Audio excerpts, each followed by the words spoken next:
le chapitre 6. Le lendemain matin fut pénible, sans doute à cause des whisky de la veille. Je me réveillai au travers de mon lit, dans l'obscurité, la bouche lourde, les membres perdus dans une moiteur insupportable.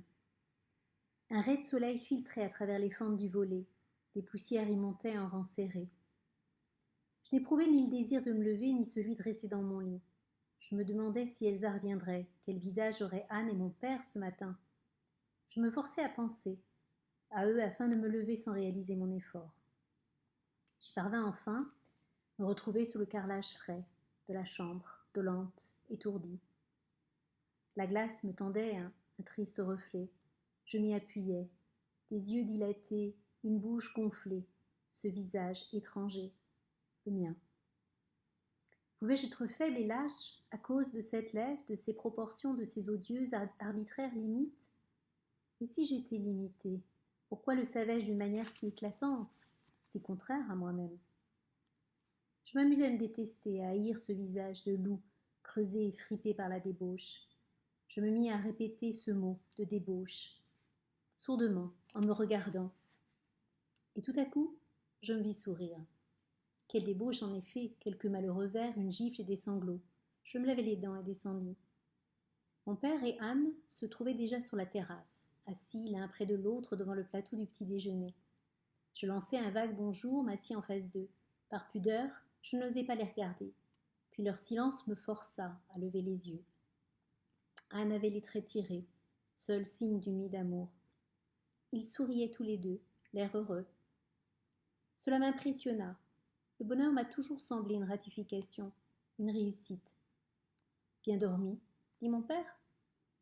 Comme ça, répondis-je, j'ai trop bu de whisky hier soir. Je me versai une tasse de café, la goûtai, mais la reposai vite. Il y avait une sorte de qualité d'attente dans leur silence qui me rendait mal à l'aise. J'étais trop fatiguée pour le supporter longtemps. Que se passe-t-il? Vous avez un air mystérieux. Mon père alluma une cigarette d'un geste qui se voulait tranquille. Anne me regardait, manifestement embarrassée pour une fois. Je voudrais vous demander quelque chose, dit-elle enfin. J'envisageais le pire, une nouvelle mission auprès d'Elsa. Elle détourna son visage, le tendit vers mon père. Votre père et moi aimerions nous marier, dit-elle. Je le regardai fixement, puis mon père. Une minute, j'attendis de lui un signe, un clin d'œil, qui m'eût à la fois indigné et rassuré. Il regardait ses mains, je me disais, ce n'est pas possible, mais je savais déjà que c'était vrai.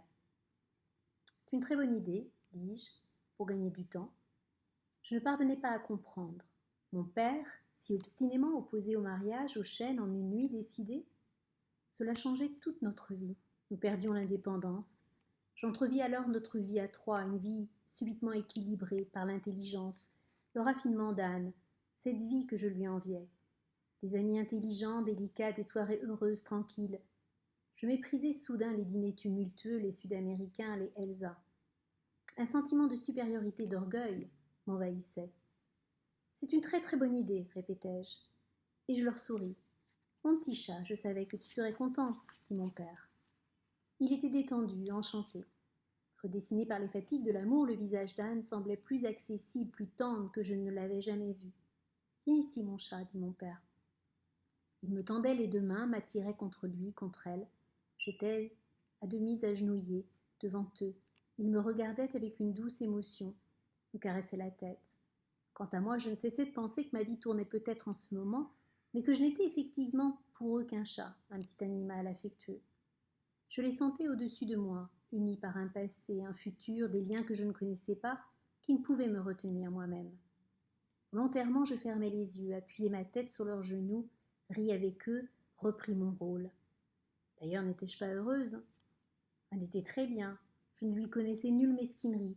Elle me guiderait, me déchargerait de ma vie, m'indiquerait en toutes circonstances la route à suivre.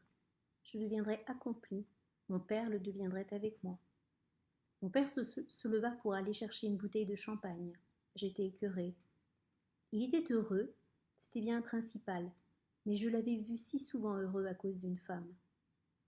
J'avais un peu peur de vous, dit Anne. Pourquoi demandai-je. À l'entendre, j'avais l'impression que mon veto aurait pu empêcher le mariage de deux adultes. Je craignais que vous n'ayez peur de moi, dit-elle, et elle se mit à rire. Je me mis à rire aussi, car effectivement, j'avais un peu peur d'elle. Elle me signifiait à la fois qu'elle le savait et que c'était inutile. Ça ne vous paraît pas ridicule, ce mariage de vieux? Vous n'êtes pas vieux, dis-je, avec toute la conviction nécessaire, car une bouteille dans les bras, mon père revenait en valsant. Il s'asseyait auprès d'Anne, posait son bras autour de ses épaules. Elle eut un mouvement de corps vers lui qui me fit baisser les yeux. C'était sans doute pour cela qu'elle l'épousait, pour son rire, pour son bras dur et rassurant, pour sa vitalité et sa chaleur. 40 ans, la peur de la solitude, peut-être les derniers assauts des sens. Je n'avais jamais pensé à Anne comme à une femme, mais comme à une entité. J'avais vu en elle l'assurance, l'élégance, l'intelligence, mais jamais la sensualité, la faiblesse. Je comprenais que mon père fût fier. L'orgueilleuse, l'indifférente Anne Larsen l'épousait. Aimait-il? Pouvait-il aimer longtemps? Pouvais-je distinguer cette tendresse de celle qu'il avait pour Elsa? Je fermais les yeux. Le soleil m'engourdissait. Nous étions tous les trois sur la terrasse, pleins de réticences, de craintes secrètes et de bonheur. Elsa ne revint pas ces jours-là. Une semaine passa très vite. 7 jours heureux, agréables, des seuls. Nous dressions des plans compliqués d'ameublement, des horaires. Mon père et moi nous plaisions à les faire serrés, difficiles, avec l'inconscience de ceux qui ne les ont jamais connus. D'ailleurs, y avons-nous jamais cru? Rentrer déjeuner à 12h30, tous les jours au même endroit, dîner chez soi, y rester ensuite, mon père le croyait-il vraiment possible? Il enterrait cependant allègrement la bohème, prônait l'ordre, la vie bourgeoise, élégante, organisée. Sans doute tout cela n'était-il pour lui comme pour moi que des constructions de l'esprit. J'ai gardé de cette semaine un souvenir que je me plais à creuser aujourd'hui pour m'éprouver moi-même. Anne était détendue, confiante, d'une grande douceur. Mon père l'aimait. Je les voyais descendre le matin, appuyés l'un à l'autre, riant ensemble, les yeux cernés, et j'aurais aimé, je le jure, que cela durât toute la vie. Le soir, nous descendions souvent sur la côte, prendre l'apéritif à une terrasse. Partout, on nous prenait pour une famille unie, normale. Et moi, habituée à sortir seule avec mon père et à récolter des sourires, des regards de malice ou de pitié, je me réjouissais de revenir à un rôle de mon âge. Le mariage devait avoir lieu à Paris, à la rentrée. Le pauvre Cyril n'avait pas vu sans un certain ahurissement nos transformations intérieures. Mais cette fin légale le réjouissait. Nous faisions du bateau ensemble, nous nous embrassions au gré de nos envies, et parfois, tandis qu'il pressait sa bouche sur la mienne, je revoyais le visage d'Anne. Son visage doucement meurtri du matin, l'espèce de lenteur, de nonchalance heureuse que l'amour donnait à ses gestes, et je l'enviais.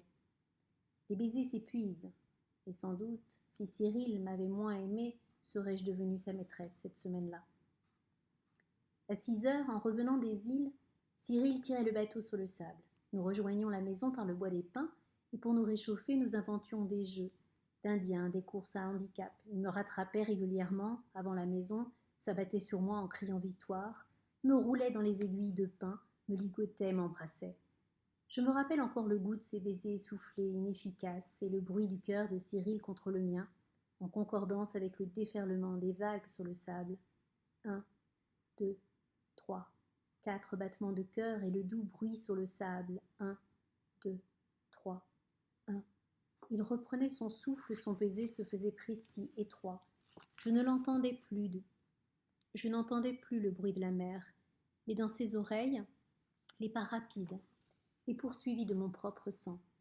La voix d'Anne nous sépara un soir. Cyril était allongé contre moi, nous étions à moitié nus dans la lumière pleine de rougeur et d'ombre du couchant, et je comprends que cela ait pu abuser Anne. Elle prononça mon nom d'un ton bref. Cyril se releva d'un bond, honteux bien entendu. Je me relevai à mon tour, plus lentement, en regardant Anne. Elle se tourna vers Cyril et lui parla doucement, comme si elle ne le voyait pas. « Je compte ne plus vous revoir, dit-elle. » Il ne répondit pas, se pencha sur moi et me baisa l'épaule, avant de s'éloigner.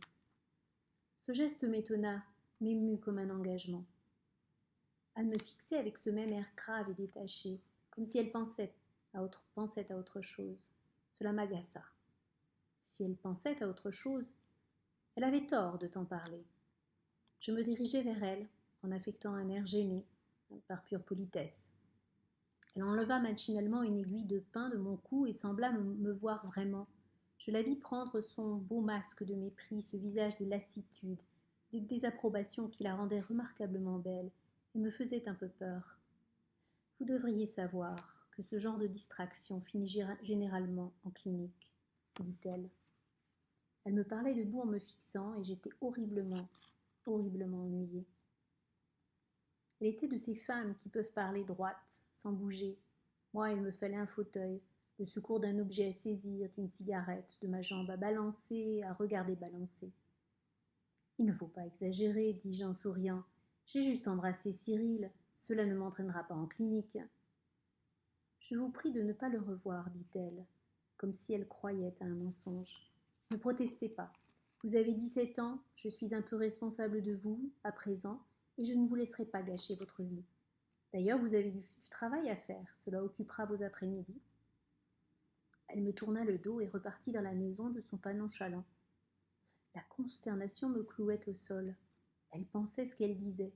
Mes arguments, mes dénégations, elle les accueillerait avec cette forme d'indifférence, pire que le mépris, comme si je n'existais pas, comme si j'étais quelque chose à réduire et non pas moi, Cécile, qu'elle connaissait depuis toujours, moi, enfin, qu'elle aurait pu souffrir de punir ainsi. Mon seul espoir était mon père. Il réagirait comme d'habitude. Quel est ce garçon, mon chat? Est-il beau, au moins, et sain? Méfie-toi des salopards, ma petite fille. Il fallait qu'il réagît ainsi, ou mes vacances étaient finies.